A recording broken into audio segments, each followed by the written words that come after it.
Join Sean and Brad as they talk about sports and share a beer. From the east coast of Canada to the west coast of the United States. Over to you, boys.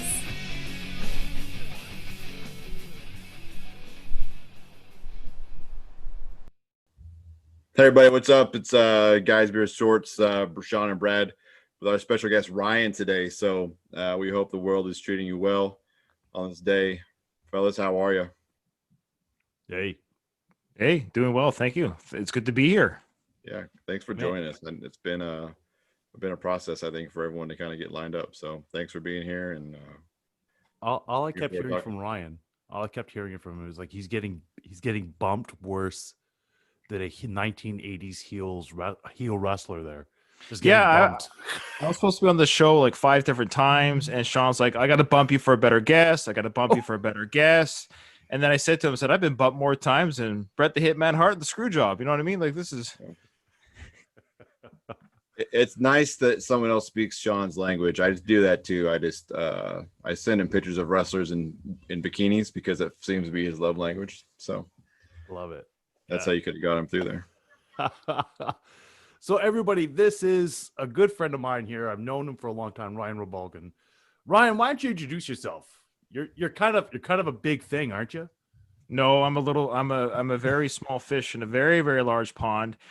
And I'm excited to be on the show, but I have been podcasting for about 4 years. I have 2 podcasts. I have one that's called the Rocky Series podcast. As you can see, I'm a huge Rocky fan, and it deals with the Rocky film franchise. We're currently on Creed, which is season 7 of our show. Every season is the films in order. So season 1 was Rocky 1 and so forth. So we're on season 7, Creed Part 1. And then I have another podcast called The Worst of the Best podcast. And that's where I have rotating guest hosts come on. And we just pick the best of that's out in the world, whether it's music, movies, food, conspiracy theories. And then from that list, we discuss everything. And at the end, we reveal what we think is the worst from that best. Obviously not hockey teams, right? Yeah. We haven't done hockey teams yet. No. Yeah. You came on completely. You knew what you were doing. You knew what you were doing. What are you talking about? Oh, you're talking about this. Yeah. So I was born in 1975. This team, the Montreal Canadiens, they've only won 6 championships in my lifetime. 2 that I remember. Sorry, we're talking about the Montreal Canadiens. Yes, Sean, do you mind saying for the audience if they don't know? Because there might be a few listeners listening to this show because I'm here.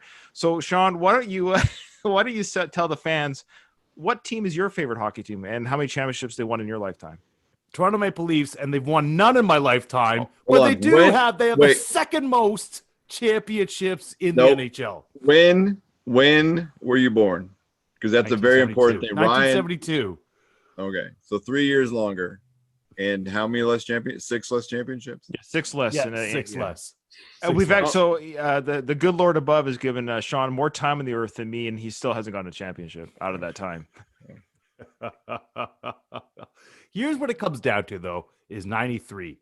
Okay, 93 playoffs. It would have been a totally different story.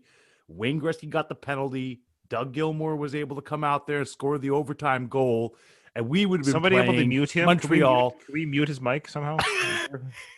we would be playing Montreal and holding up a Stanley Cup championship. You couldn't handle that. You know what else they be playing? 1993 was Ice Ice Baby. Oh my gosh! Why are we in 1993? The kids born in 93 can drink legally in the States now. Well, that was the last time that any Canadian team won a Stanley Cup. It's true. It was just so happened to be Montreal. Yeah, but my wife got me this jersey. Well, it's actually a hoodie. But she got me this hoodie for my birthday. Should have just left it as a jersey. I have tons of jerseys. It's my first real hoodie from the team. So I like the way that it crosses up like that. That's a nice look. It's kind of like jersey-esque, but it also has a hood. So when it's cold outside, you can put it up there. Yeah, see, it's a good design. Look, I do like that. I do like that. You look like Little Red Riding Hood. Yeah. You like it up to buy one? Because you know, Ryan, that Sean likes to buy gear from other teams. That's how he gets there. Is my team one of your favorite teams too, Sean? No, I said on this podcast, okay, that hate breeds respect. Okay, so just because I guess I don't hate Toronto. Fully disrespectful. Oh man, that's getting worse, man. Oh man, I got no whimsical Is comeback. Toronto like the little brother of hockey? Oh no. In No, hockey, yes. I'm asking I mean, you know somebody what? else. Oh, You're like the Toronto little brother. Maple Leafs are the redheaded stepchild of the Canadian hockey teams, absolutely. Yeah. And Ottawa is the mentally ill neighbor. They play a lot together while the rest of the kids go play. Yeah, it's like don't go to Ottawa's house. We still would rather play. We'd rather play with the Toronto house. We don't want to go. Going to Ottawa's house is bad news. I just want to say, though, as a guest of your show, I've listened to every episode because Sean, he actually hit me up before he started the podcast with you, Brad. And he asked me for some advice, none of which he took. But he asked me for some advice on how to do a podcast. And I've listened to every episode, but I want to say that officially I am probably the least qualified guest you've had on this show. But I thank you for having me on all the same. Yeah, well, I disagree. I'm on the show every week, and I would be way less qualified. So no, when it comes to sports. Yeah, well, yeah, same. I just spew things that I read. So no, you guys do a great job. You guys do such a great job talking sports that me as believe it or not, I'm not a big sports guy. And I often send Sean comments like, this is me. I'll send a GIF like, this is me listening to half your podcast. It's a big confusion phase. Cause I don't know half the players you're talking. Actually, I don't know. The only football quarterbacks I know is Joe Montana. Is he still one? And yep. Doug Flutie.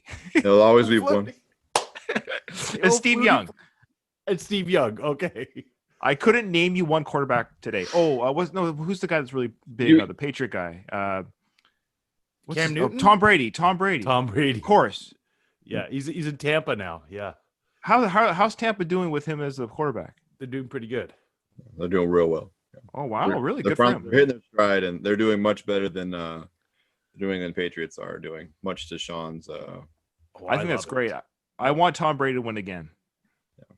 Well, just because it upsets people. What a horrible thing to say. Like, Ryan, that was that Montreal Canadiens jersey and that comment. Wow. Are they favorites to win?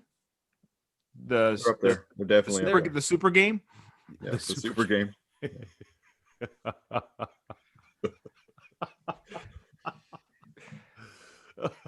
Sorry, am I throwing off your show? I apologize. I've ruined it. This is very typical. If you watch the shows, a lot of Sean laughing. I know. I've worked with him. It's like, this is me working with Sean. Him laughing, impersonating Conan, and trying new Krav Maga moves on me every day. And all the moves is him taking my arm, straighten it out, twist it behind my back. That's the new move every week. And then you're like, oh, hey, like you do the big brother thing. You're like, oh, please stop. Ow, it hurts. You got me. Yes, you're very strong and scary, Fiji warrior. Yeah. I'm gonna have to speak to this Fijian warrior thing eventually here. That's the episode about the Conan impressions and what the dress code was or was not for those impressions. That bothers me, but that's for another time. You don't need any time or any dress to do a Conan impression. It's to do a proper one, you do. Listen, I'm not about to do it. You're trying to egg me on. I'm not going to do it. Sean, what's best in life?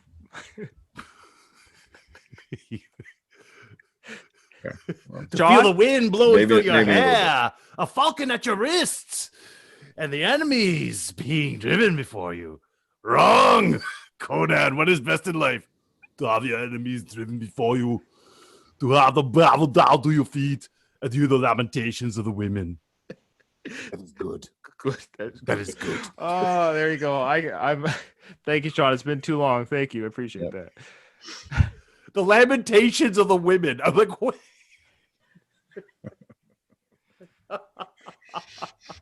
Right, get your show started. The people that listen to this I've derailed it. I apologize, Brad. I apologize. I'll never come back. Don't worry. No, that's not. We have time. We have time to wait for that conversation. That's fine. Okay. So I just want to say good job, guys, on starting the podcast and talking sports that you do. As a non-sports guy, I don't understand anything you're talking about regarding who's doing what, but I really do. When you guys get to the personal anecdote stuff, I really enjoy that. So even when you're talking about maybe the football game or the whatever is happening, you still throw in your personal anecdotes, and I enjoy that stuff. So like I enjoy what you guys are doing. So keep it up. Thanks, Ryan. I appreciate that. It's We really always appreciate good. that. And It's I've always been good to listening. get feedback. Yeah, I've been listening to the Rocky podcast. I know you're on Cree too there. And I was asking where you go from there. And so Rambo. it's like makes the most sense. Are you Yeah, talking about so- First Blood? You're gonna start with First Blood? Yeah, so we're gonna finish off. So for anyone that's interested, it's the Rocky Series podcast. It can be found on if you just go into Google and just literally type Rocky Series podcast. It'll come up, but it comes up as the Stallone Fan Podcast Network because there's 2 other shows on that network that deals with Sly. So there's actually 3 podcasts on that network. But after we do Going the Distance, we're going to do a new show with the Rambo series. And it's going to be called, nobody steal this from me, it's going to be called It's a Long Road, the Rambo series podcast, the Rambo series podcast. So we're going to be, and we'll do the same thing. Season 1 of that show will be First Blood and so forth until the 5th season, which will be Last Blood. Yeah. Interesting. Oh, yeah. So it's fun. I still think that. Oh, sorry, Brad. Go ahead. I have a question that is not, I mean, it's relevant, but it's not, necessarily, you can tell me no, but have you been to Philadelphia and have you run up the stairs and done that move? Great question. I'm actually currently stationed here, as you would say, or posted here in Quebec, where Sean was as instructor at the basic training facility here. Sean and I have worked at we worked together at Whidbey Island, Washington. He worked here at Saint Jean de Lucier, Quebec, and I'm currently here myself. Anyways, one of the reasons why I wanted to come here was 2 reasons. One was I wanted actually 3 reasons. One, I actually wanted to do the job here, and I really enjoyed my time here teaching the recruits. 2, I wanted to see a Habs game live in Montreal. I've seen them in Vancouver, and I haven't seen them in Montreal. And 3 was to run up those Rocky steps because Philadelphia's only a 6-hour drive away. Yeah. But guess what happened? COVID. Yeah. So I blame China. Other than that, so one day it's going to happen, but at this point, because of COVID, and it looks like I'm going back to BC, it's just going to have to be a plane flight in years to come. But it's going to happen. So to answer your question, no, but it will happen. Yes. Yeah. I want to come on. I want to come on when you're doing that last scene there with Rambo, because I still think that Sylvester Stallone deserved an Oscar for that role right at the end there. Oh, you talking about the end of First Blood? Oh my gosh. No, yeah, First Blood. Yeah. Come on, man. Are you gonna audition right now? You're gonna audition for the It's podcast? vehicles. Yeah, I'm giving you a job. Yeah. He's like, I can see his legs. I can see his legs. Oh my gosh. Yeah. Yeah. You're it's Oscar good. winning. Oscar winning. Yeah. No, actually, yeah. That was one of his very silent. It's almost like a silent role. And you did a lot of physical acting, and there's a lot to be said for physical acting. Yeah, believe it or not. Yeah. Would you consider breaking down Charlie Sheen's role from Hot Shots Part 1, where they open with that scene? That's great. That's great. It's good parody. Anything that's well done and well received by the public should be parody. That's what it's for. Yeah, absolutely. Yeah. That's why it's great. Yeah, absolutely. It's not a great movie. It's a good waste of time. So I just want to give a shout out here. New Scotland Brewery. They are here in Nova Scotia. And I love this. It's the coat of arms. So it's a Scottish bow shilling ale. They have lots of different beers. I'm going to have to bring another couple on because they have it at different names of different places here around the province. So very interesting.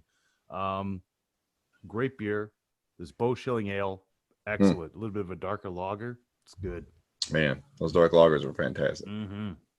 I have good news. I'm off the drugs, and next episode, back to beer. So stand by. I'm coming in hot. Oh, yeah. Oh, yeah. Ryan? Oh, okay. So it's my All right. turn. Yeah. I have what's the John Sleeman brand. John Sleeman. It's only 80 calories a can and only 2 grams of carbs. Huh. What is that? What? That's how you keep this youthful. I'm only 3 years younger than Sean. What does that tell you? Whoa. You're drinking the Toyota Prius of beer over there. I don't understand what you're saying, man. What the heck? Cheers, you guys. Yeah, cheers. Cheers. And I'm still on the drug. I'm still on the drug. So this is a bad combination. No. Yeah. It'll be fine. What's in man. sports? What's going on? Let's talk sports. Yes. Well, there's plenty going on there. Brad. Well, the past Tuesday, big day. I don't know if you guys are paying attention or not, but it was the trade deadline. Trade came deadline and in went. the NFL. So, lot of build up, big fizzle at the end. Not a lot of movement, which was interesting. How much does Green Bay Packers hate Aaron Rodgers now? Especially after hearing that Matt LaFleur and all that organization had a chance to get Will Fuller over from the Texans, and they didn't pull it. Yeah, I don't know how to say it well. I would just say if you're Aaron Rodgers, you can't feel great because on draft night you watch them essentially draft the next girlfriend they're going to go out with, right? And Jordan Love, and completely ignore your wide receivers. And then at the deadline, when they had an opportunity to get a game changer while you're in competition for a high playoff spot, you just don't make a move. So You don't make a move. yeah, It was so funny because I was listening to somebody else and they were saying how the NBA, the NHL, and MLB seem to get this right, is that if you have a chance to build a super team, you make that trade and you get whatever you can in order to get that shot at that Super Bowl. well, that the shot at window's that short. title. I mean, you don't win 6 championships in your lifetime, by not making moves, right? That's it. And That's so how it goes. to leave that on the table, that's pretty much to me. If I was Aaron Rodgers, I'd be looking at the writing on the wall, going, "It's now. I'm done here." Yeah. You go ahead and Aaron find me. Rodgers, starting quarterback of the Jacksonville Jaguars in 2021. You heard it here first. Yeah, probably not that far off. Where else? What else are you gonna do? Or New England? Unbelievable. I couldn't believe that. You guys got How excited would Reed be if Aaron Rodgers was his quarterback in New England next year? Oh, I think he'd Still be miserable? No, he'd still be miserable, but yeah, he'd be really happy. A happy, miserable drunk. So, Ryan, I don't know if you've ever seen Reed on our podcast. I know that you probably never seen him because he was on the seaside. I always do the like what he looks like in person. I always do the audio. So the audio. So Yeah. you probably heard his voice then. That nice. yeah, I've listened. Like I said, I didn't lie. I've listened to every episode. I've listened to every episode. But I do all the audio stuff. Yeah. So he's. I have a bunch of questions for you, Ryan, that aren't sport related. You want to get into? Maybe it's not a bunch, but I want to have a conversation simply because Absolutely. I glossed over it and let you talk earlier. But you said that you lived in Whidbey Island, and I'm Mhm. fascinated to know what you thought about Whidbey Island as a place. Not as like a workstation, right? But like just as a surrounding area. Oh, we loved it there. My wife and I had a great time there. Great community. We homeschooled the kids, and there's a great homeschool community there that we really latched onto.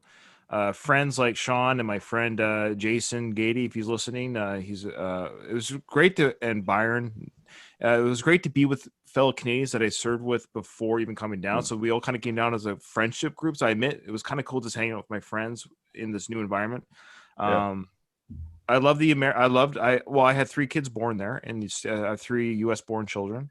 So I have a great affinity for the country. I love the U.S. and I'm not one of those Canadians that has anything bad to say about the U.S. I think unfortunately just people everywhere in the world kind of suck sometimes, and it's too bad that your country right now, especially today, elections still haven't been finalized. People are very divided, and it's good to be passionate about your cause and to be passionate about your feelings without causing harm. That's the key. But I love July 4th down there. We got all caught up in it, and it's a beautiful country, it's beautiful people. Really, I would go back in a heartbeat. Yeah, this place is fantastic. I spent most of my. I was born here. Oh, okay. I left for a couple years, but then I came back, and it's the place to be. It's a good corner of the world.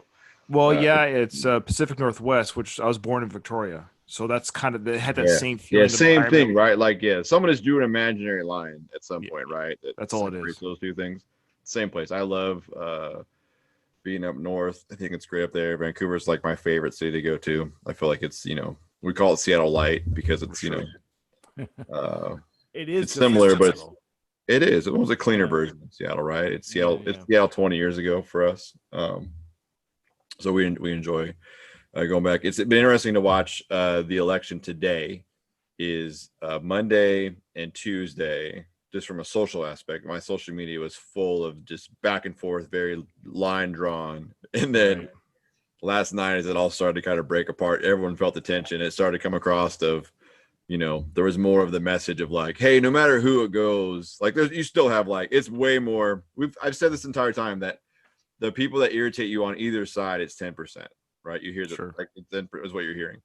And now you're starting to hear the majority of people just being like, hey, we just need to get back to being civilized. Like, let's just, this was fun, but let's move on. I like what Dave ended up posting out on his Facebook. I really like that. It's like, I really don't care who you voted for. I'm still going to be your friend because that's what an adult does. Yeah. At the end of the day. That's it. I think we're going to see a whole new. I think you're going to see a whole new opening to communication and everything coming up after this because it's been so divided for so long. I hope so. Yeah, I hope so. Yeah. Yes. Well, you're gonna go this way for so long, and then we'll see. But it's also the winter of a pandemic, so who knows? It might be. I have a shirt that says "Free Hugs" on it, and I'm gonna wear it the day that we're all clear to be around other people, and I'm hugging each and every person. So get in line. I'm a world-class hugger. I have really long arms, and I'm not afraid to get in there. So like I give like elite level hugs. So feel free to stand in line. I give you my address. Come by. But like I'm ready for normalcy to get back. I think Sean's going to have a free "I'll try my Krav Maga moves on you" shirt.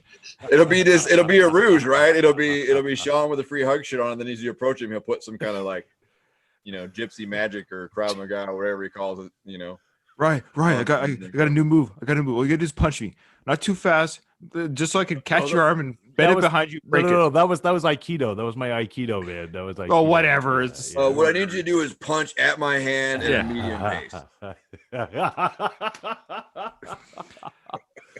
So I was going to show one of my other buddies there. I'll never forget what he told me. He goes, "Do not do that Hebrew black magic on me."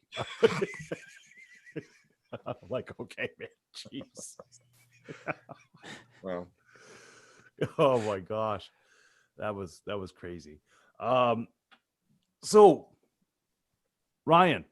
Yeah. I did want to get your thoughts about November 28th. Mike Tyson versus Roy Jones Jr. Yeah. And it looks like that's still going. I can't believe it. Well, Roy, listen, he hasn't shown up yet.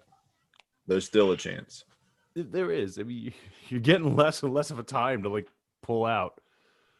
I don't know if you've been following this. Have you been following this, Ryan? Well, yes. The funny thing is, I'm a huge Rocky fan, and when I said I'm totally unqualified to be on a sports podcast, I wasn't joking. As you know, I'm a huge Habs fan. Let me just talk about the Habs part first, because before the show started, no, listen, Sean. Before the show started, Sean asked me, "Hey, what did you think of the Max Domi trade?" And I have this weird policy when it comes to my Habs. I watch every game. Like, that's the thing, as I'm totally obsessed with my team on the ice.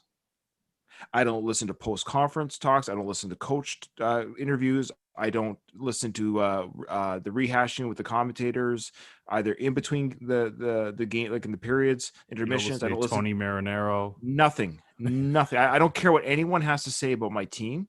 I literally watch every game.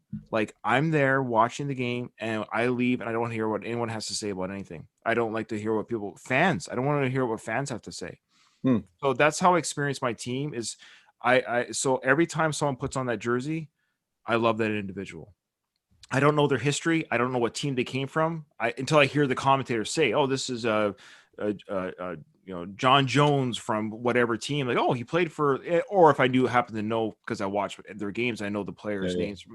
But I follow my team on the ice, and that's it. And the only thing I know about other players in the league is what I know about them when they face my team on the ice. So anyways, Ryan, this is a long story for Ryan to just say. No, we're going to talk about those. Just stop. It's a long story for Ryan to say he didn't know that Max Domi got traded. No, what I'm saying though, listen, honestly, like I don't even watch preseason games. I watch the opener. Like I don't want to know anything about I don't want to know how they did in the preseason. I literally just go on blind, and I want to see the team perform on the ice. That is fascinating. Yeah. Thank you. That is like in the best way. So do you get a lot of joy from your team? Huh? Absolutely. I love them. Build. Do you have any expectation? You just go into it and He just could enjoy probably whatever tell happens. you. He probably knows. Who are you pointing at? Ryan. I'm not sure. Ryan. He probably knows that stupid cartoon. That's a Canadian classic, The Sweater. Oh, Yeah, you know. Come on, because you're a Canadiens fan. You know everything like that. Because I'm a Leafs fan, and the thing is, for me, sports, and I appreciate your guys' passion, because look, I have a Rocky passion, which is some people look at that and they would almost scoff at it or think it's silly. That's fine. I don't have to defend it. And you guys have an incredible sports passion that I don't understand, but I understand. And I'm amazed actually that you guys start talking about Aaron Rodgers. I'm like, who the is Aaron Rodgers? And you guys you're which is like, So I don't know who you're talking about. about. What's that? I don't know who Aaron. So wild. Is he a coach? I actually lost No, track. he's one of the best quarterbacks to ever play the game, but it's not a big deal. Never heard of him. wow. I'm sorry. You're probably losing listeners right now. I apologize. No. Listen, they're going to be entertained. Like the 4 people listening to this podcast are going to stay. They're going to love it. They're here for the banter, not for the information. And if people do listen, that's the right way to listen to a podcast. I do the same again for my 2 podcasts. I don't ever teach anyone anything. It's just me sharing my whatever on whatever. Like, I'm not, if you want to learn something, just go to Wikipedia and Google. You don't need a podcast to teach you anything. Yeah. This isn't us pulling up Wikipedia and then reading it line for line. I mean, it's, just kind of. That's a terrible way to podcast. And there are ones that do that, by the way. There are. And they get quadruple the numbers we get. Well, but all that being said, so I love the game of hockey so much. So I love Olympic hockey, of course, the juniors. I watch the juniors, all that stuff. So I love hockey, and I just love my team that much. And it's just weird. I just kind of want to go in and because I don't want to hear the pundits say, "Oh, so and so is expected," or "They're not very strong." No, I want the players to show me what they're doing. I don't care what the people off the ice have to say. That's fantastic. I think that's good. I do. I just think that it's. No, you know what? It's an innocent sort of like 8-year-old view of your hockey team. You know what I mean? Sure, that's cool. It's childlike, I guess. Yeah, at 8 years old, I like to recite you the roster of every NFL team, so it's not. Yeah, but you and I are different, Brad. You and I are. We're definitely different. Like I do feel I still understand why you guys got rid of Max Domi. But you did get a good player in Ryan doesn't either. Return. Yeah, I know true. Ryan is there. No, that's it. No, I'm not saying I'm not ignorant. I'm not ignorant about the players. Yes. I know the players well when they're playing. I know their strengths and weaknesses because I see and I listen to the commentary while the games. I don't play it on mute. I listen to what the commentators are saying as they're playing, and I watch them play. Max Domi, I love his energy and I love his getting under the player's skin. I love his grin. We're not talking about Gallagher here. But Max Domi, there you go. You made my point. The watermelon guy? They already have a Gallagher. So they already have a Gallagher, right? And they extended the contract with Gallagher for 6 years. And Domi, I hate to say it, Domi was a great expendable player. He was a player that we and he wanted to play center. Yeah. And we didn't have a place for him. Ironically, we have strong centers for the first time in a long time. And he didn't want to be wing. You got two rookies that are good. With about a whole year of experience, and you're going to gamble on it. So I mean, hey, rookies are power to you. You know as well as I do, the rookies in the NHL now are a lot different than rookies 20 years ago. No, I totally agree with you as far as that's concerned. But here's the thing: is that Kotkaniemi was still one of those players that was only scoring at home. Period. Yeah. Until last season, Yep. Last season, I think he got 2 goals on the road. So yeah. Good job. You sound are you okay? Are you going to be okay? You know how I feel about the Canadiens, man. I still love you, Ryan. He only has one of their jerseys hanging up in his closet. I was going to say different. No. I just wanted to say that, Sean. I just wanted to say that I understand that you're upset that you'll never see the Leafs win a championship, but at least you can hang your hat that you'll see the Browns one day win a Super Bowl. Oh wait, you probably will die never seeing any of your teams win the championship unless you jump on a bandwagon big enough to fit you on it. Woo! That was very good. That was very good, Ryan. You did miss the part where Sean watched his team win a World Series in a strip club, and so he has that. That's right. That's a good story. Story. It was a good story. I saw NBA championship as well. So, and to be fair, that's true. I forget there's other sports other than hockey. Yes, you got to see the Raptors.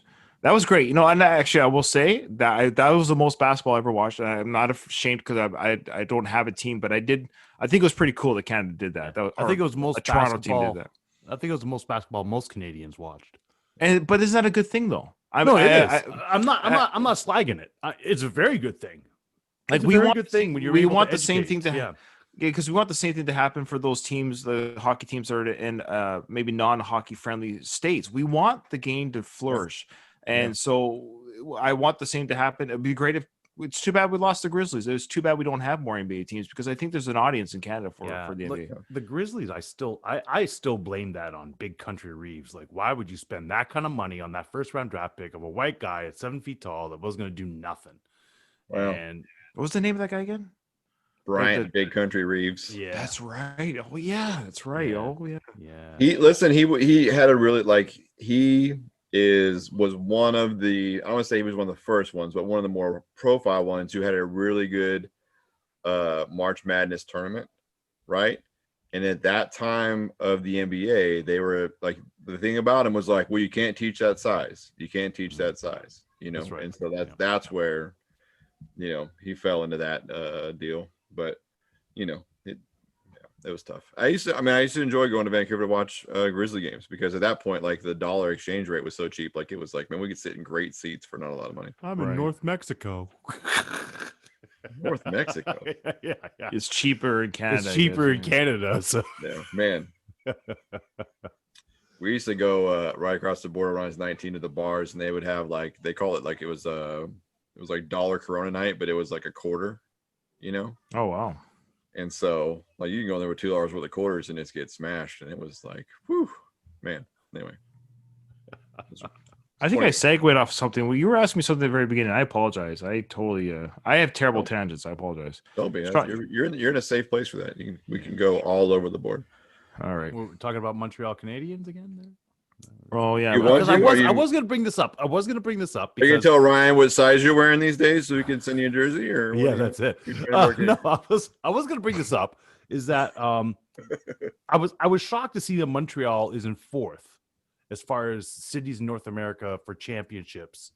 Interesting, yeah, and it's straight from hockey, all from hockey. Yeah, absolutely, sure. Yeah. Now, Sean, great question. Mind. Sean, great question. You're going to ask me, how did a guy from BC become a Habs fan? Great question. Yeah. How did a guy from BC become a Habs fan? How did you get so polluted? Yeah. Oh, wow.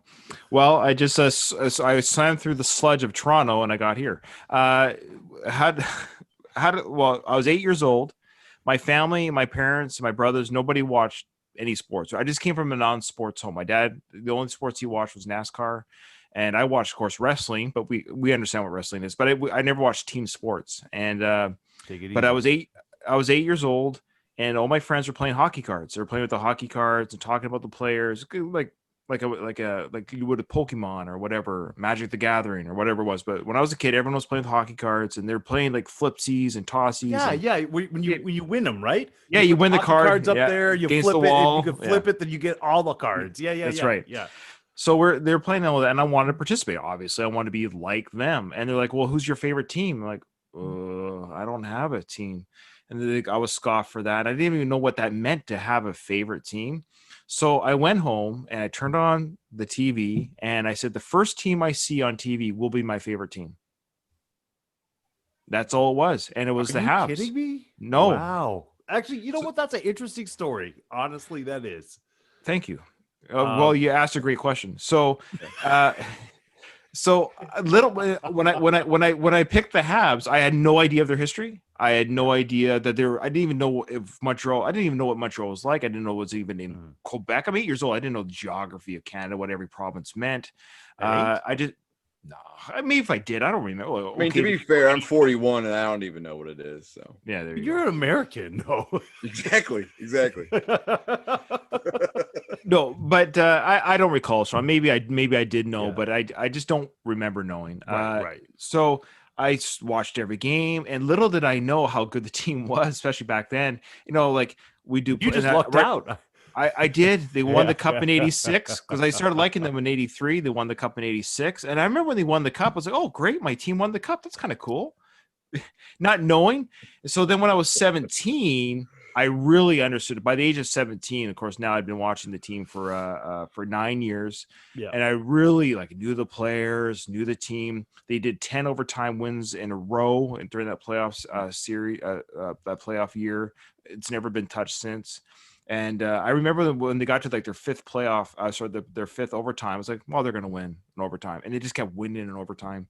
Yeah. And check this out, 1993, I'm 17 years old. I'm by myself in my living room, nobody around me. Of course, no internet, no one to share this with. I literally watched my team win the cup by myself against Gretzky, and I cried. That's all and you played against. That's all you played against was Wayne Gretzky. Well, I'm sorry your team sucks. But anyway, so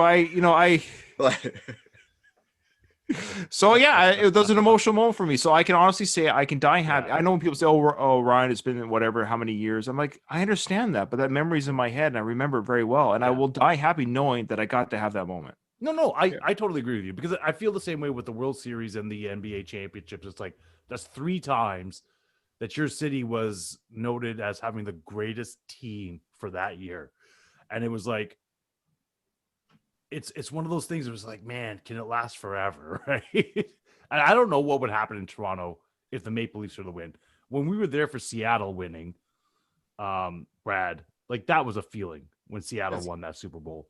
That was something else. And I don't think anybody that didn't follow Seattle Seahawks football didn't realize how good Russell Wilson really was. It's really what it came down to. Just how special he is. Yeah.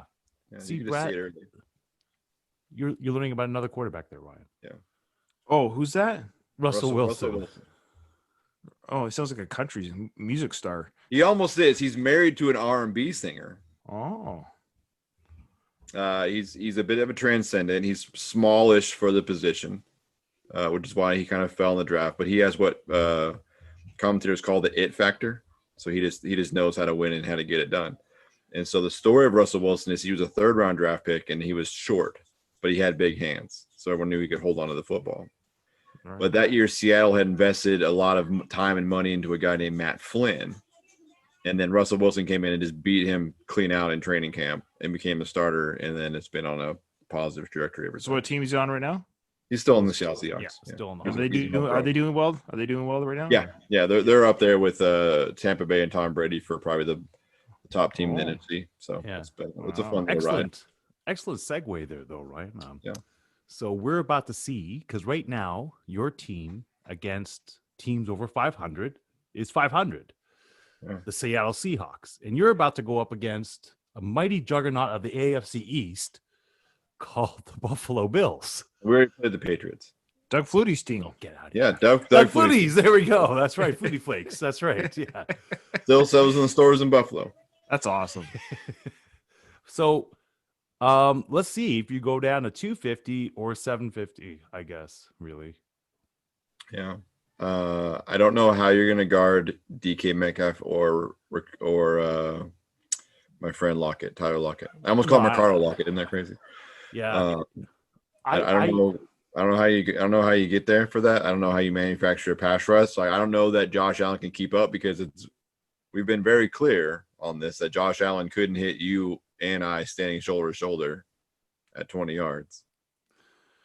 And man, Sean, are you a large man, Sean? I am. Do you think that I also am a large man? I do think you're a large man. Yeah, our combined weight is plus 500. What did you say? Plus 500. Yeah. Plus 500. Plus 500. Yeah. Did your Pontiac Solstice sigh with relief when we got out of it? It sure did. Sure did. So Josh Allen's not going to win this game for you. No, but you know what? Our defense could. Where your defense. All right. Are you getting back Jamal Adams this weekend? Yes. Carlos Dunlap's activated. Yes. So you have no reason on the defensive side. Well, I mean, Shaquille Griffin might still be out with the hamstring. There we go. We still got Singletary. We still have Stephon Diggs. We still have Cole Beasley. We're top 5 against the rush. We're about running. Running's not a problem for us. It's throwing that gets us in trouble. Yeah. And there it is, lies. Well, but we just got carved up by Nick Mullins. So, I mean, Josh Allen probably has a chance. We shut down Jimmy Garoppolo for 3 quarters and then gave it up to Nick Mullins. This is, I mean, Brad, I I love you as a man. It's like right here. That that man love. You know what I'm talking about? No, I don't think he's the place for that. Sean's very handsy. Yes, he is I'm very surprised he's never been charged. Well, very I mean, handsy. listen, I've never been convicted. I think That's We true. don't know about the charge. Maybe there's been some charges. Nobody's been brave enough to come forward. No. It's the laugh. The laugh is just so like calming that you just don't realize he's touching it until It's true. He as he breaks my arms, he laughs. It's like it's all good. See, I'm in control. I got it. it feels better.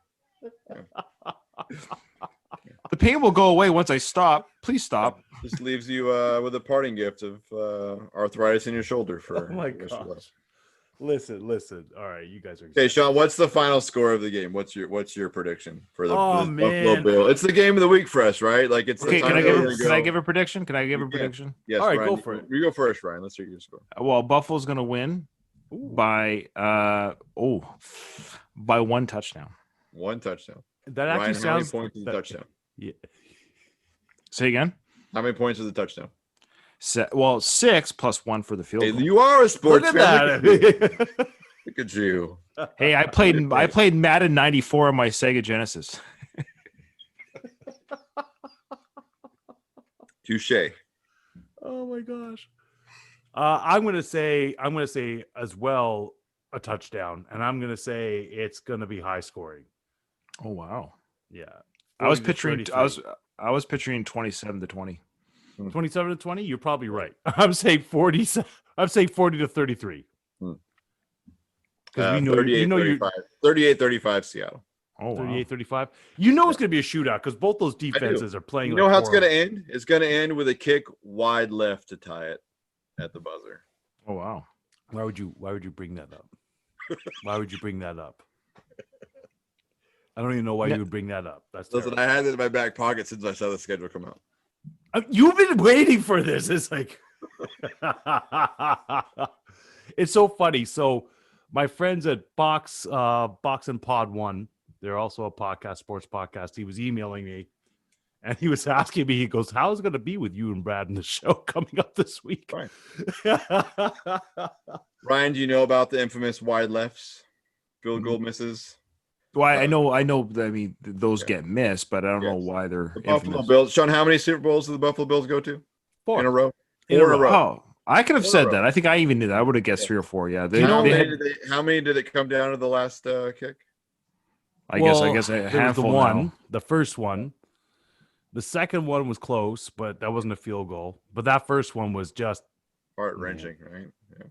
Wasn't that the pet Ace Ventura Pet Detective one of those storylines? well, that's Miami Dolphins. That's a different team, but in the no, same but division. wasn't that the joke though, or something? He missed the Yeah. field goal. Or something? Laces Similar. out. Laces out. right? out. That's right. You know, I just watched that movie in this stay home period that we're in. Still holds up. Oh, really? It's interesting. I mean, it wasn't great cinema to start with, right? But it was entertaining. No, it's just a skit comedy. It took me back. It took me back to 11. I thoroughly enjoyed it. Yeah. 11? 11 years old, No. maybe Somewhere in Close. there? Yeah. I was young. My mom had to drive me to the theater. So I guess you're right. I was 21, so Yeah, I it must know. be rough being old. it is. I wake up some days and it's you were watching Ace Ventura in theaters at 21. in theaters. Yeah. Yeah, I saw both in theaters too. I don't know why. I did also. My mom drove me to them both. So Saw every Jim Carrey movie in the theaters for a while there. Yeah. yeah, that was must see TV. I can tell you, like, man, one of my greatest high school memories is my buddy Berto Cheeseboro, one of the greatest last names in the history of mankind. Old Cheese was the night manager at the movie theater here in town, and so our junior and senior year on Thursday nights they would get the movies, and so at 10:30 on Thursdays we would pop in and we watched There's Something About Mary. There's probably Nice. 30 of us boys, 30 teenage boys in a movie theater, unsupervised, watching that movie, and it's still like a highlight of my life. Like it's That's one of the awesome. It's one of the greatest. Yeah. What a great movie experience with your buddies for a movie like that. That's hilarious. Yeah, dude, when he zips up, oh man, like I still close my eyes during that. I still know. close my eyes. I can't. yeah. Remember they show it? Like they showed it, and like people were standing up, like it was like, man, it was like this I can't imagine seeing that in any other setting. So it's so funny, right? Because like I remember that, and then I remember that Seinfeld episode with the button down jeans. Oh yeah. And then Jerry Seinfeld's going, it's just a mink trap down there. It's like Yeah, that's some pause. oh man. So I was watching Jim Gaffigan yesterday, his world tour, and so he started in Canada. And the jokes coming out from Canada was just like everything that you keep throwing at me. It seems like, like all of our foods. All our material. I just read Jim Gaffigan's Twitter before I come on, and then I just regurgitate it. Is that There you it? go. That's a good way to do it. You talking about Toronto stuff there, Sean? Is that what you're referring to? Well, he was talking about poutine a lot, actually. Oh, Yeah. But then he mentioned Donairs. And now living in Halifax, right? I mean, you know, donair with the donair meat that you don't know what the meat is, right? And the sweet sauce. And he goes, I ate a donair, and then 3 seconds later, I had diarrhea. This is the meat that gives you diarrhea. It's like... it might be the sauce, too. It could be. I mean, it is a whole entire diabetic treat, right? So I mean, everything in Canada is a diabetic treat. Think about it. Poutine is just carbs on top of carbs. It's like here. And it's fantastic. It is fantastic. Hey, would you like more carbs in your carbs? Yes. Yes, that sounds great. How else are you going to sell people on free healthcare besides having to put them into the hospital? That was his other joke. Samuel, let's take the chance. We have free healthcare.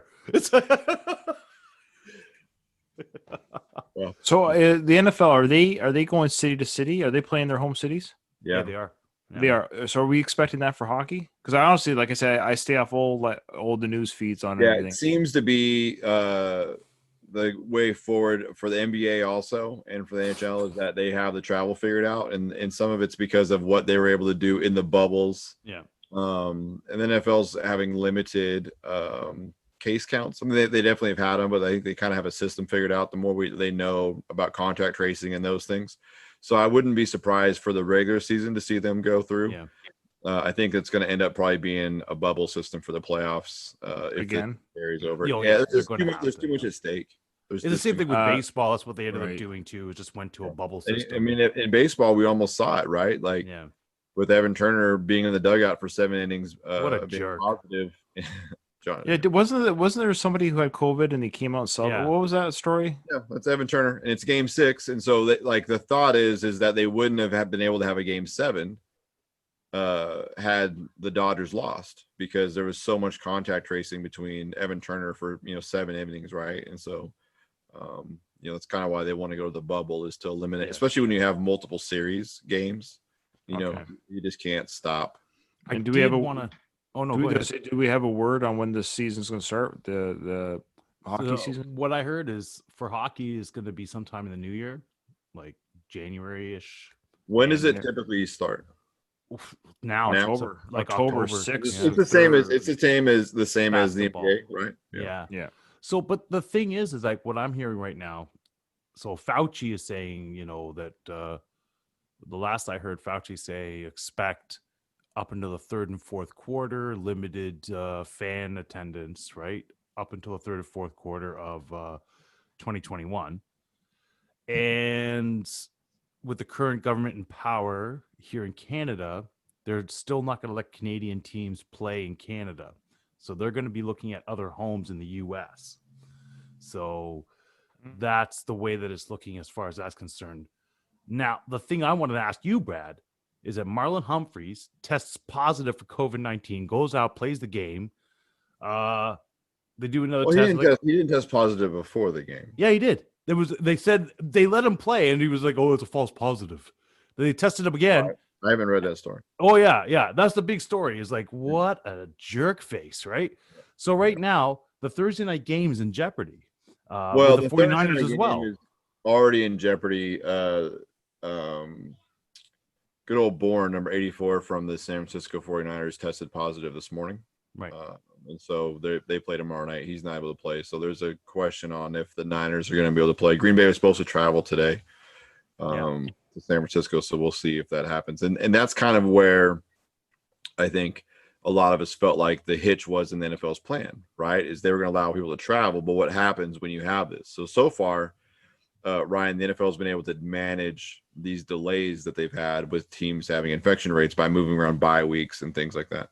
Okay. You know what bye weeks are, right? Yep. Yeah. They skip this is a 16-week season or whatever, and they skip a week. In 17 weeks, right? They all get a week off. And so they've been able to slide those around. Well, now they are running out of bye weeks, essentially. Okay. Right? Yeah. And so now this is kind of going to seem to be where the rubber meets the road, so to speak, on game cancellations. And when does the playoffs start for football? We're about halfway through football season right now. So this is week 9. I have a feeling it's going to take a dark turn here in about 3 weeks. We're going to have they're going to have to do some reshuffling. So what they're going to have to do is start making demands on their players. It's like, you can't go out for suppers. You can't do all this crap. We'll serve you in the freaking hotel. Well, it worked well to have bubbles for baseball, hockey, and basketball because the roster sizes are so small, right? And thus the team needs that travel with them, doctors and trainers and those things also end up being limited. With a football roster, you're talking about 53 guys, right? Just the players. Yeah. And every position group's got 3 coaches, and so you've got 30 coaches, and pretty soon you're at 100 people. Where are you going to house 32 teams with 100 people minimum? You're not going to do it, right? So no, I totally agree with you. But the thing is that they have their flights already done, where it's like they're just the only people on the flights. So as soon as you land, you have the facility or whatever that you're staying at the hotel. You just stay in your hotel room and you go to the workout. It's very difficult to be 23 years old with making $1 million and to keep your ass in the house, I would imagine. Because at 23, I couldn't keep my ass in the house and I wasn't making $1 million. Yeah. So. Good point. I understand. Point. Yep. And especially when you're like a man beast as well. Yeah, I understand that. But at the same time, you get away with so much, right? I mean, that's just the thing. There's so many. You talk to people that are around pro sports in any league, right? And you hear these crazy stories, like these crazy things that happen behind the scenes, right? And even if they're only half true, they're still, there's just wildness that happens. They're not that locked down. If there's smoke, there's fire, right? So yeah. I mean, my favorite story this year, Ryan, stop me if you heard this before, but a Seattle Seahawk player who was a rookie and not likely to make the team. He's undrafted. He was tried to sneak his girlfriend into the team hotel by dressing her in team gear. Oh, and then he was immediately cut the next day. So that's how, his story is going to be that he had a cup of coffee in the NFL and then lost it by trying to sneak a girl through the hotel. We know that's terrible. Well, I'm glad they put their foot down. I mean, tells other players, don't do this. Don't break the quarantine rules. Yeah. Well, you just sacrifice the young one's not going to make the team anyway, right? That's how it works. That's it. But, I bet you Antonio Brown would be able to get away with it, though. We'll see. I don't know. Who's that? I still can't believe he's coming out to play. I can't believe he's a bit of a he's a character.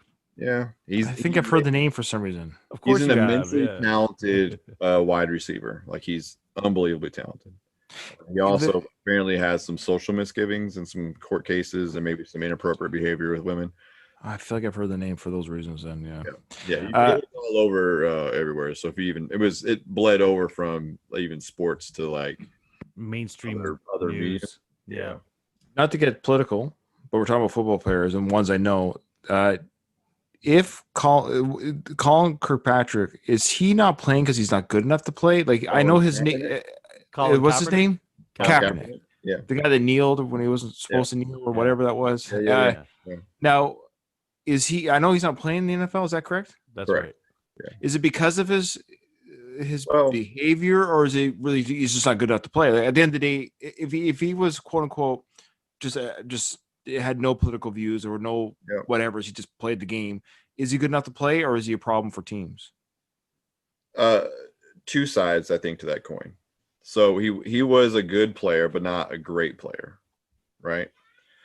And I think they wanted to move on from his contract, and that kind of sits where it sits. What is interesting to me is that he's better than other players, but at some point we all know that talent only goes so far, right? And distraction is a big deal. And then the NFL, your distraction ability is equal to your talent. So the more talent you have, the more of a distraction you are allowed to be. Like At some Rodman. point, those two things flip over. Yes, Dennis Rodman's a great example, right?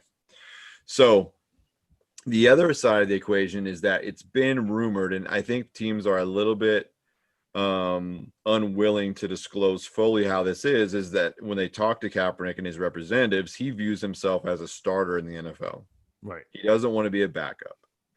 So I think the teams that you would have seen take a flyer on him to bring him in, to see what he has, maybe have them unseat their starter, are put off by the fact that he doesn't want to come in to compete for a job. And so I think there's some of that too. I think that he was done a little bit dirty by at least some of the teams in the league, for sure. I mean, even more than just the Niners. There's a handful of teams probably that, he was better than who they ran out, but for whatever reason, and sometimes it just unfortunately comes down to fan base, right? And that's where we live. And you're going to hear it. There was a loud vocal majority in some NFL cities that if Kaepernick came, the fan, and those are dollars to the pockets. And you can't tell me the owners don't hear that noise a little bit because, we're listening to it now. In basketball, the big thing is they were projected to make $9 billion this year in 2020, and they made 8.4, and they're complaining about the loss of, $600 million. It's nothing to sneeze at. But when you get 8.4 billion, 600 million doesn't feel like a giant loss. You know what I mean? Anyway. So there's a lot of things at play, and I think there's a lot of things that happen behind the scenes that we just aren't aware of. It just feels to me, if there was any point in the past few seasons that he could have made a comeback, would have been this season, just because of all the way that it went, the shift politically. Well, there's a story. There's a story today that there may be some interest in the 49ers to bring him back with Garoppolo being hurt, and that maybe he's the best option. But again, he had a workout in the offseason. It wasn't like it didn't go. Physically, it went well, but just the way he handled the whole thing didn't go well. Didn't want to go to the facility, had it somewhere. Like it was just, I don't want to say that he's not doing himself any favors because I don't know all the ins and outs. But publicly, sometimes it appears that, he's drawing a hard line, and maybe he has a right, maybe he has a reason to draw such a hard line. I don't know. Well, I know that the CFL was kicking the tires with him and Tim Tebow back in the day as well, right? Well, I couldn't pay either one of them enough, right? And that's how it worked out. Oh, just Tim Tebow, he did kneeling too. Yeah. He was kneeling to his That's God. where Yes, yeah. But man, we could get way lost. Oh yeah, I don't mean to be. Like that's. No, I was just curious. I legitimately didn't know why he wasn't playing because I heard he was on the Madden game, and he was the first player to be put on the Madden game cover, who isn't currently an NFL player. Yep. Yeah, it's interesting. I don't think he's done himself a lot of favors, unfortunately, and it's unfortunate that money does speak like that. You know what I mean? Like money is.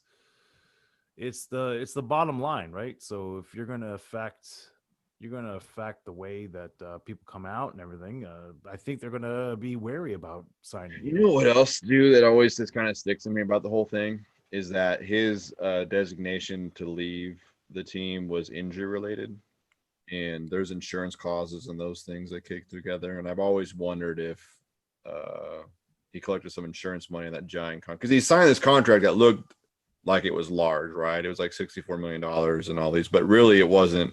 It was like a 2-year guaranteed deal and not a lot of guaranteed money and those things. And then being injury designated out. I just wonder, you know what I mean? Like there's just a lot of stuff I don't know that just, but he's worth 20 million. Yeah. I heard you say conspiracies earlier, Ryan, and that just really tweaked me out. Conspiracies are my favorite thing because I don't really believe in a lot of, I don't get too wrapped up in them, but I love to hear them. Well, check out the Worst of the Best podcast. We have about 7 episodes on conspiracies. Check them out. I'm going to, and then we can talk about it because some of that stuff is fascinating to me. Yeah. Well, you can guest host if you want. We got a lot of different topics. I'd love to have you on. Sean, I'm not sure about, but Brad would love to have you on. Yeah, I'd love to be a part of it and just talk those things through. There's I'm gonna invite Sean and bump him 5 times before he guest hosts. Yeah, just keep bumping him for me. It'll be great. It'll be good. You know, my big thing right now, looking throughout the schedule. So, yeah, the Thursday night game might get moved to Tuesday, right? Pulling that one. So, which game stands out for you, Brad? Coming up this week. It's Buffalo and Seattle. That's just the game. Yeah, that's a huge one. That's a huge one for both of us. Well, outside of that, Seattle's not played well until the last 2 or 3 years. Seattle's not played well on the East Coast. The last couple of years, they played well on the East Coast. I'm excited to see Jamal Adams come back. I think he's motivated. Did you just say that? Did you just say that? I remember. I will never forget this. Okay, that Russell Wilson. I want to say Ryan Rebalkin. Russell Wilson's first season when they were playing the Bills. Okay, and they were playing in Toronto. They still had that deal where Buffalo was playing so many games in Toronto. When Buffalo was trying to give away their team. Yeah. So many games were being played in Toronto, and I will never forget what Russell Wilson did to us, where he ran the score up. So Ryan Fitzpatrick couldn't score touchdowns, and they ran the score up. And it was like 50. It was a Madden score. It was like 50 to something, right? And I'm like, I'd hold on to that memory if I were you. No, that was the Seahawks doing that, not the Bills. I know. Yeah.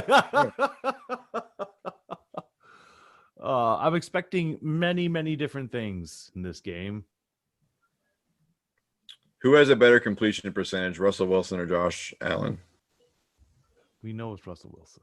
Yeah, I think that the other Josh Allen, the linebacker for the Jacksonville Jaguars, has a better completion percentage. Oh, wow, we're going there, eh? Wow, that's just dirty. And how is a Monday night game the Patriots and the Jets? Well, I think they thought that was going to be a rivalry game at some point, right? Yeah. Okay. Yeah. You guys all think the AFC East is the greatest division in sports, and it's like the second worst, but it is what it is. Is it the second worst? I mean, I know that the NFC East is the worst, the absolute worst. Yeah, it's easily the worst. A team is going to get in with 6 wins. Yeah. That's ridiculous. Yeah. Absolutely ridiculous. Easily. And you know what? You're that team with 6 wins. You get in. You're going to be in there. And your draft choices now drop because you made the playoffs. So yeah. That's the plight of every Seattle fan for the last 10 years. You know, just like those dirty Habs. I knew it. We came in last. I know because of COVID, we made it to the second round of the playoffs.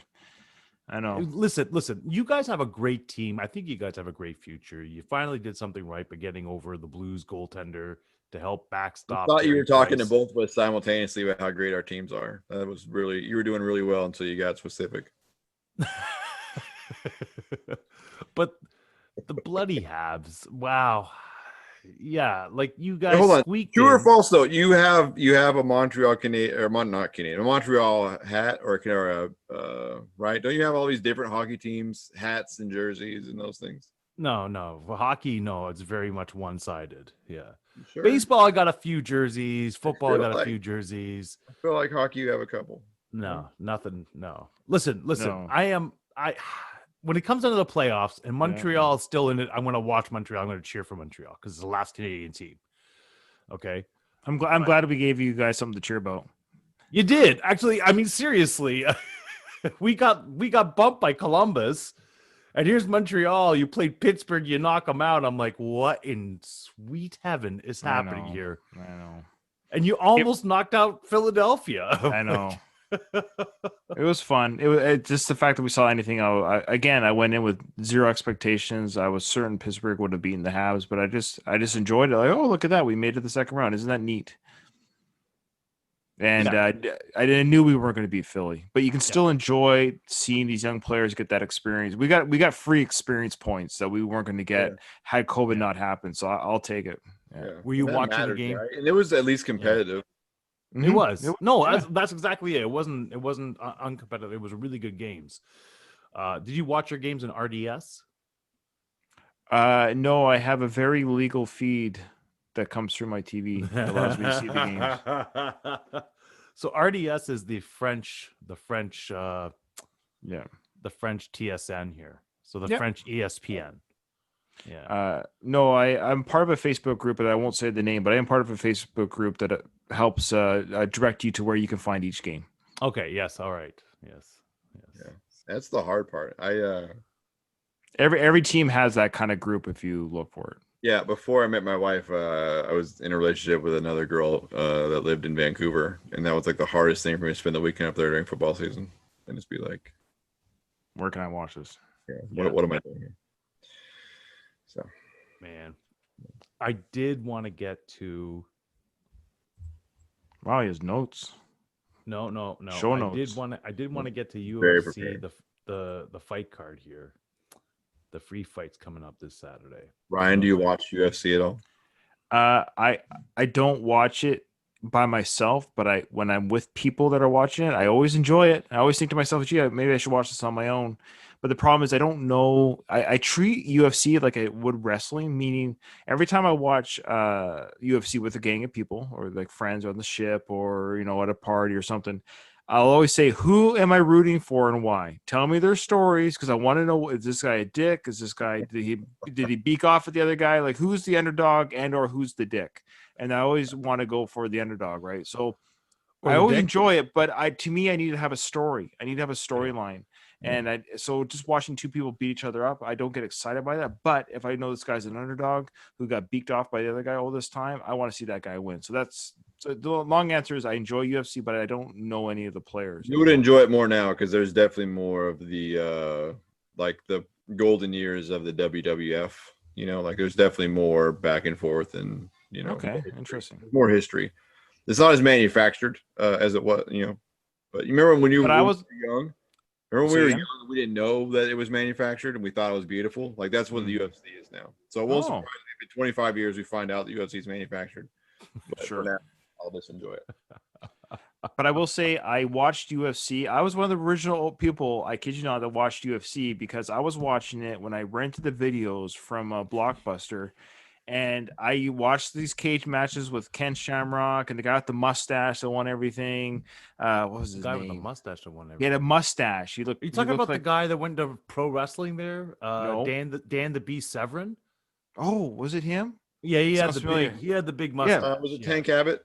Yeah, Tank Abbott. Oh, Tank Abbott with the goatee. Yeah. These were like the dirty garage days of UFC, but I would rent them. They would be released UFC 1, UFC 2, and I think I got up to 15 or 20, and then it became big. And it's like, hey, it's like my favorite band became popular, and I was like, no, it's not the same anymore. And so there's a part of me that I watched the early dog days, and I kind of miss those grungy people might die in the ring feeling. Yeah. Well, that was definitely UFC 1, 2. You found it was Bon Jovi, not Rush. That's what you. Whoa. Bon Jovi's the pop band. What are you talking about, man? Yeah, Bon Jovi is the kind of band that when you go to their concert, you have fun and you enjoy the music. Mm-hmm. Yeah. You both are douches. Rush is the type of band who, when you go to their concert, like, oh, these guys are very, very talented.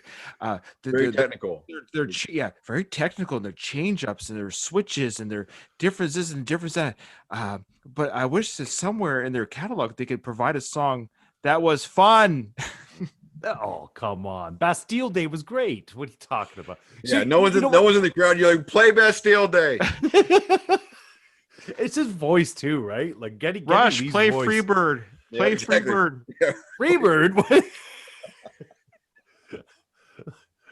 Getty Lee's voice though, but especially when he was singing Bastille Day, would just like, oh, we're marching to Bastille Day. All right, well that's 3 impressions for one show. All right, too many. All right. You reached the quota. But seriously. They're very talented. They're very talented, but you're not tapping your foot. You're tapping your foot like this to them.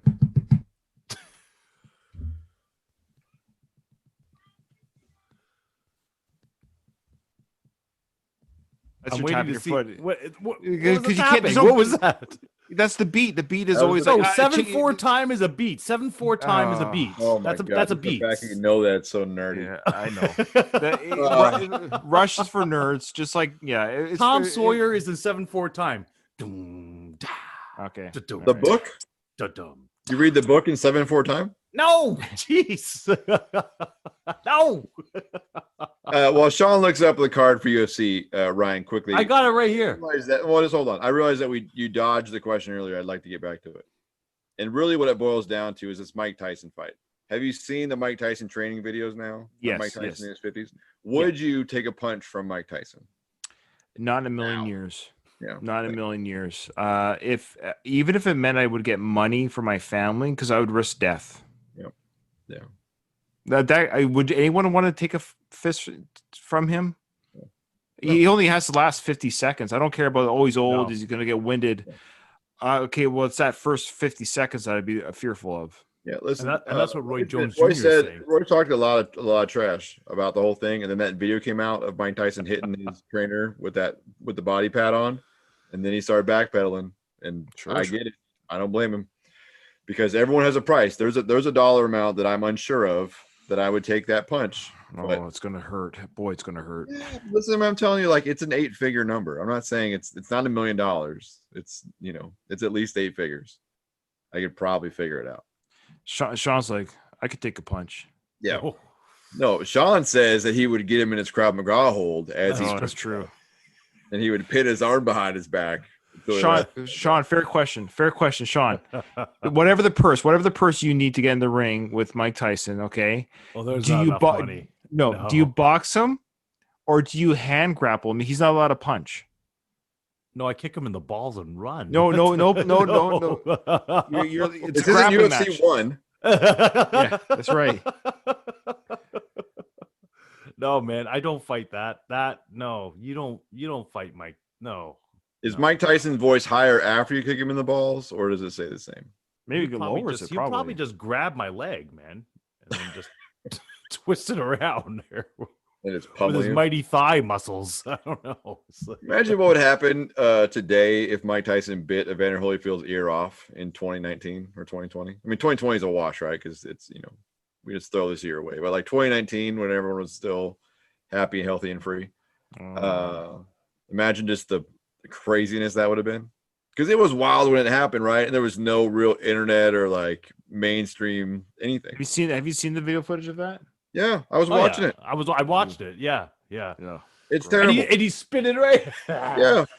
It's like, what just happened? What did he spit? Like, it was amazing. So, there was always something a little off with Tyson. Like, you remember with the Lennox Lewis fight? A little off. And he's like, I'm gonna murder your children. And then he goes over and starts biting on his leg. I'm like, what is going on here? Yeah, and the rape. Yeah, and the rape. There's always a little bit off. We tend to. I mean, I'm glad he paid his dues to society, and but it's sometimes it's tough to remember those things. But oh well. At least he didn't. Yeah. At least he didn't OJ her. But all right, let's remember OJ. Yeah. Oh yeah. Say what you want. He might be a murderer, but he does kill it in the Naked Gun series. I will say that. He kills it. You heard about do you guys remember the Chris Rock bit about OJ? No. That he's lucky that he played football, because otherwise he'd just been a Renthal, the bus driver murderer.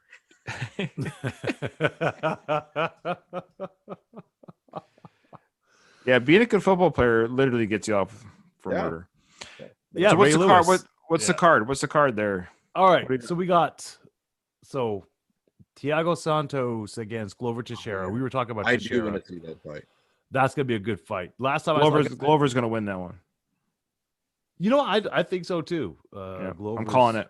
Yeah. Is anybody writing down my predictions as a non-sports guy? Oh, we have it here. Okay. Let me write this down. Glover, okay, win. Glover Teixeira is the winner. Buffalo 1 touchdown, 27-20. Yeah. All right. Andrei Arlovsky is here. Co-main event against Tanner Boser. Oh, nobody even named Tanner is going to win the main event. It's going to be the other guy. No. So Arlovsky versus Tanner. It feels like it's Arlovsky in a landslide. He's getting older, man. Arlovsky. His name's not Tanner. It's true. Tanner. You can't. Can you imagine Tanner winning? You got to be a Tank Abbott. Tanny. Come on, Tanny. It's dinner time. Come on, Tan. Oh yeah, you can't be that tough. And then we have Rayoni Barcelos against Khalid Taha. Ooh, Khalid, that's just the name. The name alone strikes fear. But yeah, I could hear the lamentation of women from here. The lamentation of women. Yeah. Well, Man, like isn't I that said, a gamble though? Do you ever see like these little kids with these like really cool, tough gangster ass names, and you're like, man, I hope you grow up to be somebody like that fits that name. Like it's a gamble as a father, right? Like just Oh, name I it know. something like that. You're like, man, come on, genetics. well, Whatever. I think maybe one of my sons, Spike, was probably a bad idea. Well, time will tell. I mean, you just got to make sure he lives up to it. That's your job. Yeah. So I mean, yeah, for me, it's Thiago Santos and Glover Teixeira and Andrei Arlovsky and Tanner Boser. That's like the big fight. Yeah, that Glover fight is the one I want to watch. His last bout was fantastic. He's old. Him and Arlovsky are both old, but Glover just brought the heat, and so I think that's a fantastic matchup. Ever since he lost to Anthony Rumble Johnson and his tooth came flying out, man. Ever since that fight, he's been a different fighter. Because, dude, I've never seen a guy get hit so hard. No. His tooth flew out of his mouth, man. It was like it looked like something out of a movie. Man. I'm looking forward to that fight. And Arlovsky, I mean, I always love watching Arlovsky fight. Ever since I saw him in what was that one there? Where they have the bullies on MTV, the bullies, and they have to go fight an MMA fighter. Yeah, I don't remember what that show was called, but it was. You know what I'm talking about? Yeah, they only had insurance for 1 year because then it went sideways. Yeah. Well, Arlovsky was one of the guys there beating on one of the bullies. He beat the tar out of him. He beat the tar out of that bully. It was ridiculous. Yeah. Oh man! Imagine being a bully and then like that's the guy that comes. That's the guy you got to fight. Golly. I don't think I'll call this guy names anymore. Bad. I want out of here. He's getting pounded in the face. Yeah. And Arlovsky's not a small man. No. Just tree trunks for legs. No. He's like what 6'2" and walks around 240 probably. Easy. Yeah. Trained fighting machines. 240 pounds of trained fighting machine. Now, I'm wondering one thing from Ryan right now, because I know Ryan's a huge wrestling fan.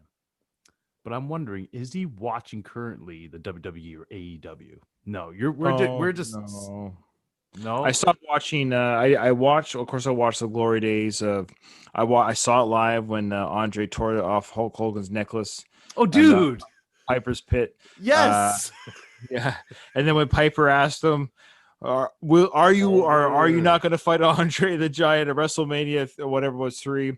And Hogan's like, "Yeah!" he yells at yes that echoes throughout the eternity. That's the greatest Hogan yell in history. YouTube that, friends. Hogan yelling that guttural. Yeah! I think they used a sound effect on him for that because it was amazing. But yeah, I was a huge wrestling mark when I was a kid, and then I grew up. And I became like at 11 or 12. I was like, I knew it was scripted, and or at least the matches were predetermined. Right. And it broke my heart. It really did. I fell for it, and I felt foolish for believing it was real. And then I turned my nose to it, and probably at the right time too, when wrestling went kind of silly and dumb. And then I heard people like talk like I got married. My first marriage, I was a young married guy, young kid. I had a young kid, and made some friends. And they were like, "Oh, you gotta watch wrestling." I'm like, "What are you talking about?" It was like another adult, right? And I'm like, "Wrestling? That's like I haven't watched wrestling in 15 years or 10 years." You don't understand. You have to watch it. So I started watching. I was like, "Oh my goodness, this is fun!" This, of course, now The Rock, Austin, and I had no idea that wrestling. So the Attitude Era got me, and then I watched Nitro and the Wrestling Monday Night Wars. I really got caught up in it because it became sports entertainment, and I really enjoyed the show. But then I stopped watching again when The Rock left and Mankind left, and all the guys kind of retired. I was like, their superstars left, and I don't think they've ever quite been the same. No, I had a similar experience. And every now and again I'll check in just to see if I'm missing like the next wave of that was the glory, right? Like that Austin, The Rock, They did amazing. They even that topped the was Hogan days in many ways. know. Those rivalries were fun. Yeah. I gotta be honest. You don't have like the Rock era, right? And Steve Austin without the Hogan kind of No. as fun as that was, though. Like it's still the best era Hogan was Hogan the Triple H Rock, like Yeah. that storyline was so beautiful.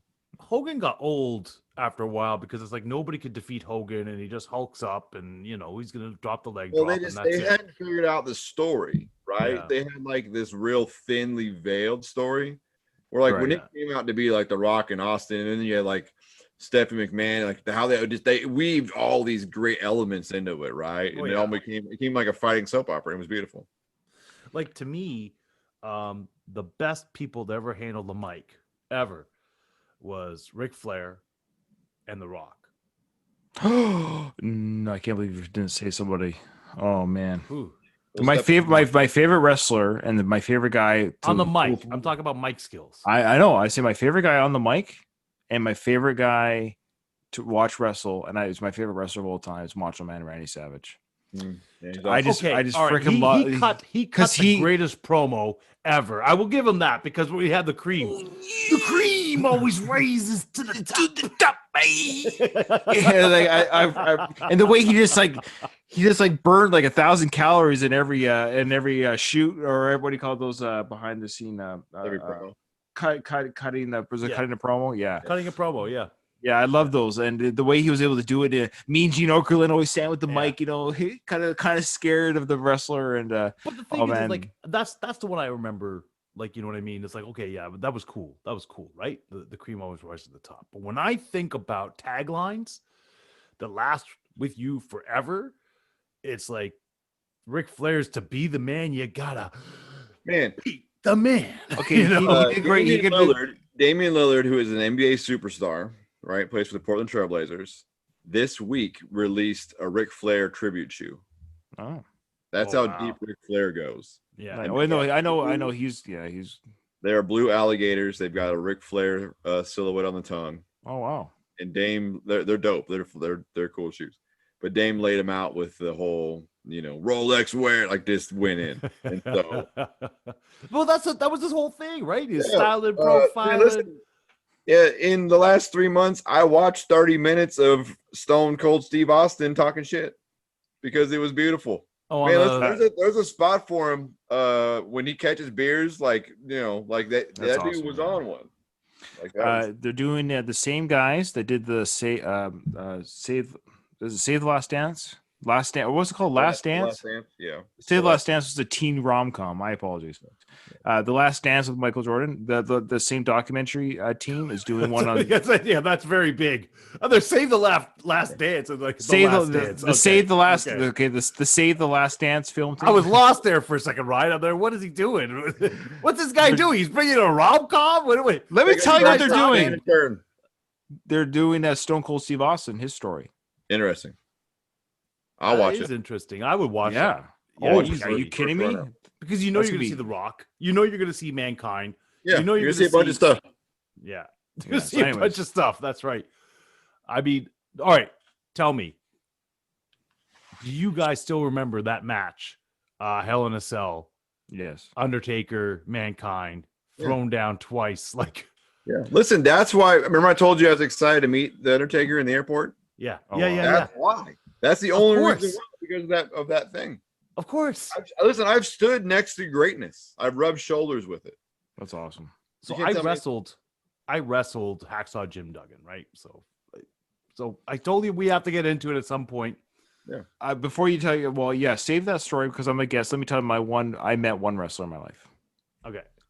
It was 1989. I was in the Atlanta, Georgia airport, flying from Florida's Disney World, layover in Atlanta, Georgia, on our way to Seattle.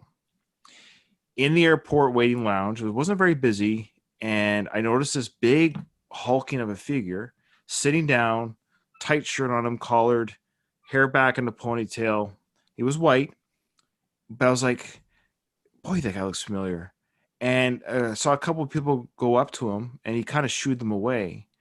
And I was like, well, those people recognize him. I don't know. Why does he look familiar? And I was thinking, well, we're going to Seattle. So I'm thinking, he must be a football player. He's probably flying to Seattle, part of the city, even then I knew Seattle had a football team. And so I'm like, he must be flying to Seattle. But I kept looking at him, and he was looking at me, looking at him. And I was like, oh, you're the Ultimate Warrior. And he goes, shut up, kid. Shut up, kid. And I did. I was like, oh, yep. And so I said out loud, he looked at me and said, shut up, kid. So yeah, that was my only interaction with the great Ultimate Warrior. Yeah. He had no makeup on. That's why I was so confused. His hair was back in the ponytail. It wasn't all puffed up. It was pulled back in the ponytail. And he had no makeup on, but he was wearing this really tight shirt with his biceps popping out. I'll never forget the Ultimate Warrior in person. Yeah. Wow. He was a gentleman. Truly nice guy. Rest in peace. So Just didn't want to get outed. That's all. So I used to wrestle professionally. What? That's for dollar bills. It wasn't much. Is that code for stripping? No, yeah, well, almost. I wasn't getting paid as one. I'll tell you that. But How many male strippers do you know? who me? I was going to say, have you looked in a mirror? Or I mean, is everyone going to pay you? Oh, I love you, Sean. I'm just bugging. Go on. So yeah, I used to wrestle. I had a dream that I could end up in the WWE. I mean, that was my champagne dreams, or the champagne wishes and caviar dreams. So it was to be in the WWE, and it never panned out. I ended up snapping my ankle in the ring, and it just never panned out. Right, so I had to make a choice at some point and join the Navy. But I did have a match. It was a tag team match, and it was against Hacksaw Jim Duggan. I was the heel. He was the face. He probably doesn't remember me because, Hacksaw is like, I'm traveling here. Of course. Hacksaw Jim Duggan is a huge man. I will just say that right now. Like, you're just thinking about the guy walking around like, and it's like that a literally huge man. Like, his shoulders, I'll never forget, was like this. So we had the match, he pulls out the 2x4, all that good stuff. But afterwards, we went and we had beers, right? And he told this story that I still remember today, right? Because, I mean, there was a time when Hacksaw was huge in the WWE, right? Like walking around the 2x4. With the American flag tied to it. Yeah. And then him and Andre the Giant, before Andre the Giant passed, were in a major feud. Like, there was Jake the Snake Roberts was in a feud with Andre, and then it was Hacksaw Jim Duggan getting into a feud with Andre. And of course, back then they're all friends, all that good stuff. Kayfabe was still in high effect though. Yeah. So anyways, though, this is when Andre was wearing the singlet, the one piece, right? And they're wrestling. And I guess before the match, because Andre was famous for his drinking 24 beers, not being buzzed. I don't know how many beers he could drink at a time and just completely still walk around, pick up a vehicle of people making fun of him. You know what I mean? Like, it's like, no, you don't. Anyways, so he would drink a whole carafe of wine before every match, right? So he drinks a carafe, goes out there, he's wrestling with Hacksaw, right? So he's hurting, all that stuff. So basically they kept it simple, and he took the one piece, the singlet there, like with the one piece going around like this, and he put it around Hacksaw's neck, right? Because that was his move at that moment then, because he didn't want to move around a lot. So he choked you out with his one piece. He's choking out Hacksaw there, and Hacksaw's being choked. He's like, oh God, what's that smell? Right? Like, oh God.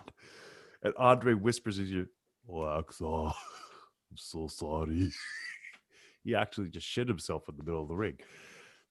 Come to find out, this is a real thing. Like, there's a few people that have shit themselves in the ring. I mean, you go down there, you maybe have one too many beers, maybe cocaine, I don't know. So if you ever have a look, there's Sid Vicious with a big old deuce in his trunks, just running down. Nope. So what's that? I said, nope, I'm not in. I'm out. So can you imagine poor Hacksaw just sniffing that? Just sniffing giant poop? It's like, I think the first 3 rows of that event. Way to tarnish Andre's legacy. He's not here to defend himself. And Hacksaw's probably, I can't believe I told that kid that story. I know. Now Sean's on the record.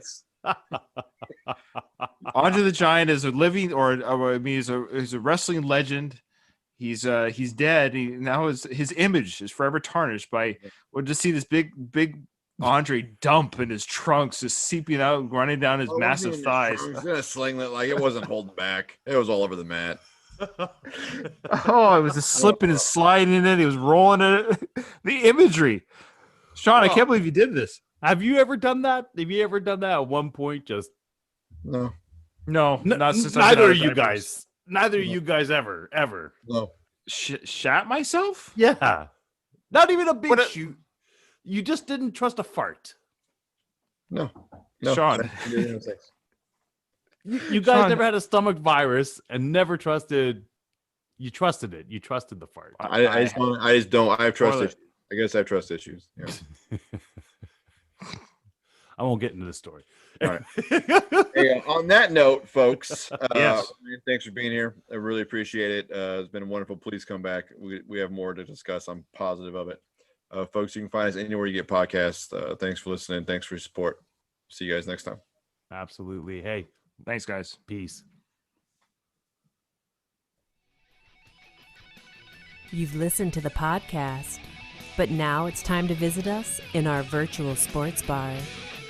Get all of our info at GuysBeerSports.com, where you can find all the ways to connect with us. Watch for live conversations with Brad and Sean that happen throughout the week, and join in with your favorite local beer. You can share your thoughts in the conversation comments with your own uploaded videos, or even join us as a guest live commentator. The GBS Virtual Sports Bar is open for business. Come on in, boys and girls.